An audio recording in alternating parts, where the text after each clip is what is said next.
Welcome back to my channel. இந்த வீடியோவில் நம்ம என்ன பார்க்க போகிறோம் அப்படின்னா, ஜென்ரல் தமிழில் பார்ட் சியில் தமிழ் அறிஞர்களும் தமிழ் தொண்டும் அப்படின்ற ஒரு யூனிட் இருக்கும். அதில் பார்த்தீங்கன்னா 9வது தலைப்பாக உரைநடை அப்படின்னு சொல்லிட்டு ஒரு யூனிட் கொடுத்துருப்பாங்க. அதில் பார்த்தீங்கன்னா நம்ம ஸ்பெசிஃபிக்காக யாரெல்லாம் படிக்கணும் அப்படின்னா, மறைமலை அடிகள், பரிதிமார் கலைஞர், நாமு வேங்கடசாமி நாட்டார், அப்புறம் ராப்பி சேதுப்பிள்ளை, அப்புறம் திருவி கல்யாண சுந்தரனார், வையாபுரி, அப்புறம் தனி நாயகம் அடிகள், செய்குத்தம்பி பாவலர், மொழிநடை தொடர்பான செய்திகள். ஓகேங்களா? இவர்களை பற்றிய தகவல்கள் நம்ம ஸ்கூல் புக்கில் எங்கெல்லாம் இருக்குது அப்படின்னு சொல்லிட்டு இந்த வீடியோவில் நம்ம பார்க்க போகிறோம். ஃபஸ்ட்டு மறைமலை அடிகள் பற்றிய தகவல்கள் எங்கெல்லாம் இருக்குது அப்படின்னு பார்த்தோம்னா 2 இடத்துல இருக்குது. ஒன்று 12th நியூ புக்கில் பார்த்தீங்கன்னா பேஜ் நம்பர் 102 இருக்குது. அடுத்ததாக 11th ஓல்டு புக்கில் பேஜ் நம்பர் 93 கொடுத்துருக்காங்க. ஓகே, அடுத்ததாக பரிதிமார் கலைஞர் அவர் பற்றிய தகவல்கள் எங்கே இருக்குன்னு பார்த்தீங்கன்னா 3 இடத்துல இருக்குது. சரிங்களா? ஓகே, 12th நியூ தமிழ் புக்கில் பேஜ் நம்பர் 69லையும், அடுத்ததாக 10th ஓல்டு புக்கில் பேஜ் நம்பர் 19லையும், அடுத்ததாக 12th ஓல்டு புக்கில் பார்த்தீங்கன்னா பேஜ் நம்பர் 123லையுமே பரிதிமார் கலைஞரை பற்றி கொடுத்துருக்காங்க. ஓகே, அடுத்து நாமு வேங்கடசாமி நாட்டார்.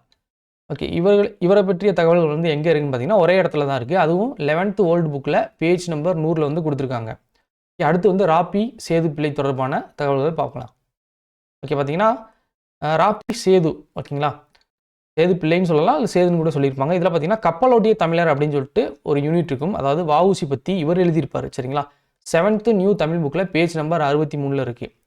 அதே மாதிரி 6th ஓல்டு புக்கில் டேர்ம் 3ல் பேஜ் நம்பர் 16 அதுலேயும் இவரை பற்றிய தகவல்கள் இருக்கும்.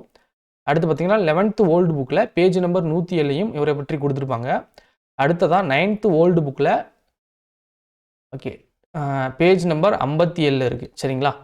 ஓகே, அடுத்து பார்த்தீங்கன்னா 10th ஓல்டு புக்கில் பேஜ் நம்பர் 199 இந்த பேஜில் இருக்குது. ஓகே, அடுத்து திருவிக்கா பற்றிய தகவல்களை நம்ம பார்த்துடலாம். ஓகே, திருவிக்கா பற்றி பார்த்தீங்கன்னா 11th நியூ தமிழ் புக்கில் பேஜ் நம்பர் 262 கொடுத்துருக்காங்க. அடுத்து பல்துறை கல்வி அப்படின்னு சொல்லிட்டு ஒரு யூனிட் இருக்கும். சரிங்களா? எங்கே இருக்குன்னா 8th நியூ தமிழ் புக்கில் பேஜ் நம்பர் 74 இருக்குது. அடுத்து திருவிக்காவின் தமிழ் பணி அப்படின்னு சொல்லிட்டு ஒரு யூனிட். இது எங்கே இருக்குன்னா 9th ஓல்டு புக்கில் டேர்ம் 2ல் பேஜ் நம்பர் 46ல் இருக்குது. ஓகே, அடுத்து திருவிக்கா. சரிங்களா? அடுத்து இது 12th ஓல்டு புக்கில் பேஜ் நம்பர் 130ல் இருக்கும். கதை மாதிரி கொடுத்துருப்பாங்க, அதை லைட்டாக ஒரு தடவை ரீட் பண்ணிக்கோங்க. அடுத்து பார்த்தீங்கன்னா வையாபுரி பிள்ளை. இது பார்த்தீங்கன்னா இவர் 12th ஓல்டு புக்கில் கொடுத்துருக்காங்க, பேஜ் நம்பர் 138ல். இதுவும் கதை மாதிரி தான் இருக்கும். அடுத்து தனிநாயகம் அடிகள். ஓகேங்களா? இவரை பற்றி பார்த்தீங்கன்னா விரிவாகும் ஆளுமை அப்படின்ற ஒரு யூனிட்டின் கீழே இவரை பற்றி கொடுத்துருக்காங்க. 9th நியூ தமிழ் புக்கில் பேஜ் நம்பர் 254ல் இருக்குது. ஓகேங்களா? அடுத்து செய்குத்தம்பி பாவலர் அப்படின்ற ஒரு நீதி வெண்பா அப்படின்ற யூனிட்டின் கீழே இவரை பற்றி கொடுத்துருப்பாங்க. 10th நியூ தமிழ் புக்கில் பேஜ் நம்பர் 106ல் கொடுத்துருக்காங்க. ஓகேங்களா? ஓகே, இவ்வளோ தான் உரைநடை பற்றிய தகவல்கள்லாம் நம்ம ஸ்கூல் புக்கில் எங்கெல்லாம் இருக்குது அப்படின்னு சொல்லிட்டு இந்த வீடியோவில் பார்த்துருக்கோம். அந்த வீடியோ உங்களுக்கு பிடிச்சிருந்தா மறக்காமல் சப்ஸ்கிரைப் பண்ணி வச்சுங்க. Okay, thank you.